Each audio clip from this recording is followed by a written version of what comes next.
This episode of Inside EMS is brought to you by Lexipol, the experts in policy, training, wellness support, and grants assistance for first responders and government leaders. To learn more, visit lexipol.com. That's LEXIPOL.com.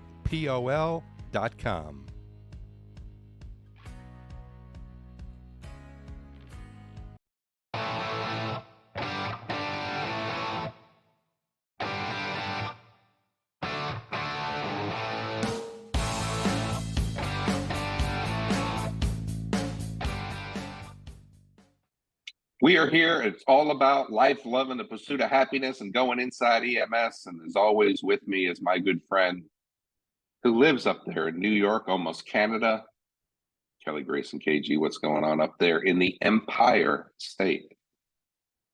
Just doing my thing, man. Saving lives, stamping out disease and pestilence. I'm about, when we get done with this, I'm going to take the dog for a hike. Gonna hike up Owl's Head Mountain and do a little photography and just get out in the nature. What? What are you talking about? Hiking and photography. Who are you? Oh, well, I would rather be shooting things, but hunting season, the first hunting season doesn't open until September the 1st. So I'm going to do what I can. Hunting and hiking by Kelly Grayson. Yeah. Who are you, Ansel Adams? Well, you know, that's how it goes. Well, you're gonna have to post some of your pictures of your. I will share them to my many followers on Instagram. And you know, one of the things, our international correspondent and host of the EMS One Stop, Rob Lawrence, does a lot of hiking. And if you're not a fan, certainly of his show, get over there and become a fan of his show. But number two is he does a lot of hiking, almost weekly. And he lives out there in Vegas right now. He was in California. And certainly he came off the EMS World Tour on his holiday where he was all over hiking. But he does some really great videos too, where he kind of gives a little bit of history.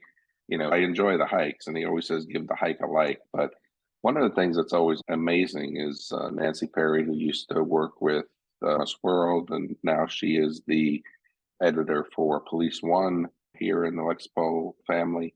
She's always ahead of him, man. She's always just getting up those mountains is quicker than he is. But if you've not been a fan of EMS One Stop, get over there. But if you've not been a fan of his hikes, check them out, man. They're good. I mean, it's the exercise I get is by watching his hike. So, I mean, it makes me sweaty. I get out of breath a little bit. So I get a good cardiac pump from watching those videos.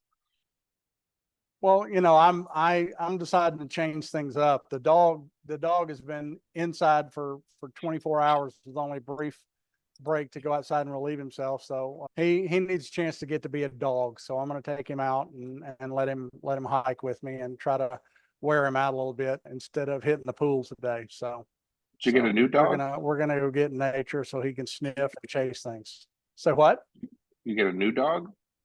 No, same old dog. It's okay. I had to put Shine down a few months back, but Patio Furniture, our Velociraptor in disguise, is still with us, and he's lonely, and Nancy's out of town, so I have to do something with the dog. So good. Stir crazy. So I was. Go ahead. What were you going to say? I was going to set it up. So Kelly, I'm working on my doctorate, and I've spent a lot of time doing research. And I'll have an EMS related dissertation based on EMS leadership. And if it allows for the ability to transfer resilience to our workforce. And my hypothesis is that the lack of leadership training results in a lack of transfer of resilience training and resilience mentality, which cause our peers to have hard times, get burnt out, and then revert to alcoholism, drugs, and suicide. I don't know if the hypothesis is good yet. But when we think about research, it should be the end-all, be-all of everything that we do in EMS. And there's not a lot of research that shows what we do is valuable. And you've said many times that 50% of what we teach in EMS is wrong. We just don't know which 50%. But there was a study that you found, and it comes out of the Journal of the American Medical Association that was posted on EMS One by Sarah Robeck. But I'll let you set it up since you found it. Yeah, it's, as you said, EMS is art and science. And the problem is all too many of us really focus on art, and the science has left us behind. And this new study came out talking about the efficacy of naloxone in opioid-induced cardiac arrest, which kind of flies in the face of what we knew about cardiac arrest and overdose. In the AHA algorithm for PEA, it talks about the H's and T's, the troubleshooting that you should do, problem solving, try to find out the source of the arrest and treat that directly. And not all of those H's and T's are actually treatable. And one of them we kind of said was not really treatable was opioid induced cardiac arrest, simply because you can give all the Narcan you want. The theory or the conventional wisdom was you can give all the Narcan you want, but the reason they went into cardiac arrest is they were hypoxic from the respiratory depression, and you got to treat the hypoxia to get them back. But this study out of UC Davis kind of flies in the face of that, and they show improved outcomes, naloxone use in cardiac arrest. Some of the statistics that really stuck out to me was that something like 17.6% of all out-of-hospital cardiac arrests and 34% of out-of-hospital cardiac arrests in individuals under 60 are due to opioid toxicity. I didn't know the number was that high, but it's obviously it's a sign of the opioid epidemic that we've been in for many years now. But it kind of changes our thinking about naloxone and cardiac arrest. What do you think? Yeah, I mean, I was amazed when you sent me this to read, and the study included a total of 8,200 patients who experienced out of hospital cardiac arrest and received treatment.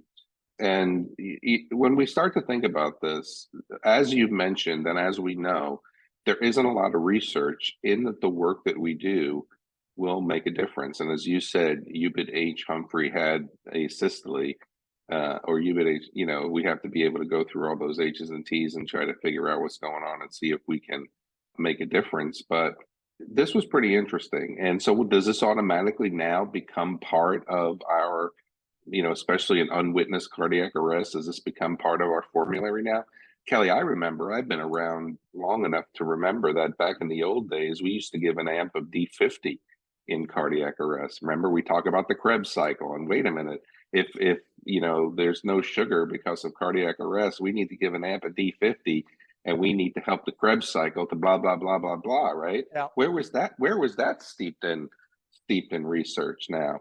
And all of a sudden now we have, trying to understand the effectiveness of Narcan during out of hospital cardiac arrest.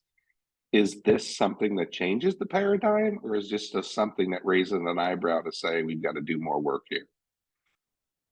I think at the very least it raises some questions and says that there needs to be further study. It's something at the very least we should consider. And AHA changes its guidelines or updates its guidelines every 5 years, but in the last couple of cycles, they've set it up so they could do online updates and push out new things earlier than that 5-year cycle. And this might be, this was a big study, 8,000 something patients. It's obviously needed information considering how bad the opioid overdose epidemic is in the United States.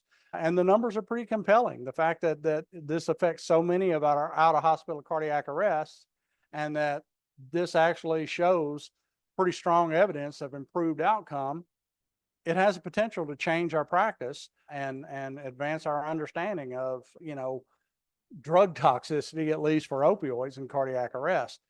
And it can be hard to determine which ones, what an opioid overdose or what cardiac arrests are due to an opioid overdose. I know that several of them I've encountered did not have the pinpoint pupils because the hypoxia and the lack of perfusion caused their pupils to dilate.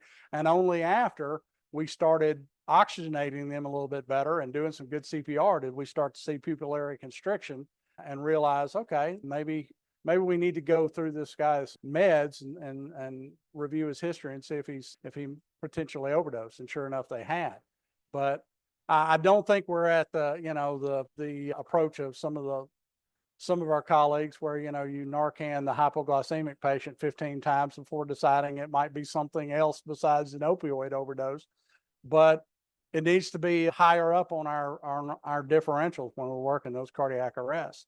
But to me, it illustrates the point that if you are practicing EMS like you were 5 years ago, or even 3 years ago, you're doing it wrong. It changes that fast. And if we don't keep abreast of current research and we're getting left behind. Even a 2-year research cycle is probably not fast enough to catch up with some of the changes that are going on. Yep. But this is something that we really need to pay attention to, because we know that drug-related cardiac arrests are skyrocketing. And, we think about over the past 20 years with fentanyl now being part of that process, we're starting to see a lot more. And there's an urgent need for this evidence that allows us now to figure out if Narcan can make a difference in out-of-hospital cardiac arrests.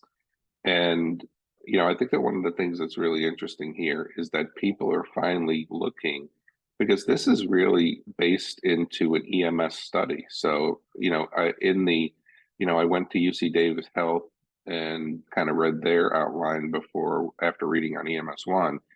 And, it says in their study or in their press release, that emergency medical service agencies have different protocols for administering Narcan.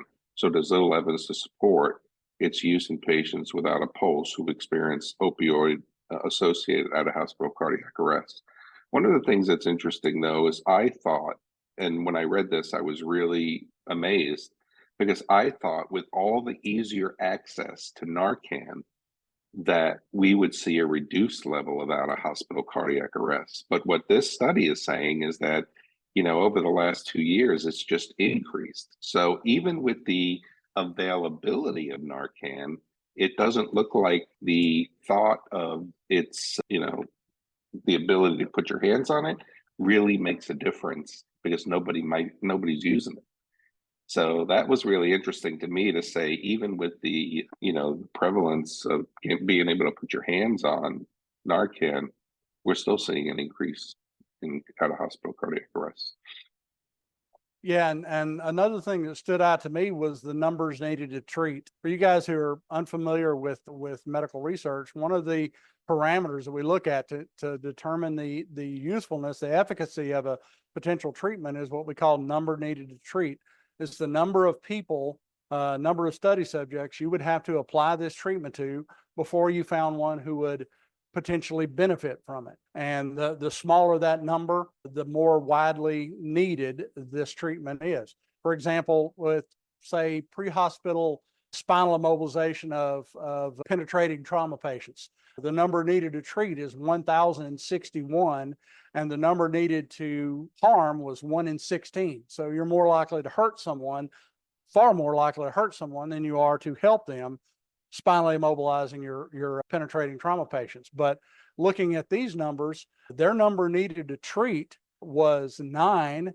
And if you look at the return to spontaneous circulation, or survival to hospital discharge rather, the number needed to treat was 26. So 1 in 26 patients you would do this to has a chance of surviving to hospital discharge. That's pretty compelling. That this is, it's going to change my practice. I didn't really give naloxone a lot of thought in the early stages of cardiac arrest, because I figured there were more important things to do, like correct the hypoxia. But this might, Well, you say that it's going to change. You say it's going to change. You say it's going to change what you do. How are you going to change? I mean, what would your change? Think about this from an EMS medical director standpoint now. So if we take, and certainly there's more research that needs to get done. We're not going to change. Here's the thing. What do you change? What do you change? EMS medical director standpoint. You know how many protocols simply say? I know, but that's not what I'm asking. ACLS guidelines. There's a whole lot of wiggle room in ACLS guidelines. Your protocols can't tell you how to work. It tells you what to consider, but your protocols can't necessarily tell you exactly how to work. But you're going down a rabbit hole now. My question to you was, you said it. It is because my question to you we was have to have specific. permission for everything. Okay. No, my question to you was very specific. You said you were going to change how you do cardiac arrest. I said, what would EMS medical directors look at to change for this? Or if you want me to change the question, what is Kelly Grayson going to do? As you say, it changes the way you look at cardiac arrest. What do you do differently? The only thing, me or my medical director? Well, if you were a medical director, what would you do differently? I would place greater emphasis on that particular H or that particular T in the H's and T's and say, you should give this some strong consideration. But the thing is, in working cardiac arrest, we're expected to know this information. We're expected to adhere to the current guidelines, and there's a lot of wiggle room in there. They can't. I mean, long gone are the days where we called and said, "What do you want me to do now?" We're expected to be able to work a code and consider these things. They're already things we're supposed to be considered, the toxins that may induce cardiac arrest. Maybe we should just give it a little more credence than we have in the past. I don't think it's going to really require a great protocol change or anything like that. It's just something we should maybe pay more attention to and start on this right now. For a guy who likes to talk a lot, sometimes getting information out of you is like pulling teeth. You know what I mean? So whatever. So, but I see your point. So, but this, Kelly, all fun aside, I mean, this certainly is interesting, right? And I think that one of the things that you and I have talked about over the years is the lack of evidence that shows what EMS does in the field is really beneficial. I mean, we talk about 8,200 patients, and this is something that I think usually with every research project as well, at the end of it, it's something that the authors will give to say future research should consider this. And that's where future research comes. So in my project that I'm working on, it actually came from a study that said future research in this area should investigate this. So now I have the template for my research based on that.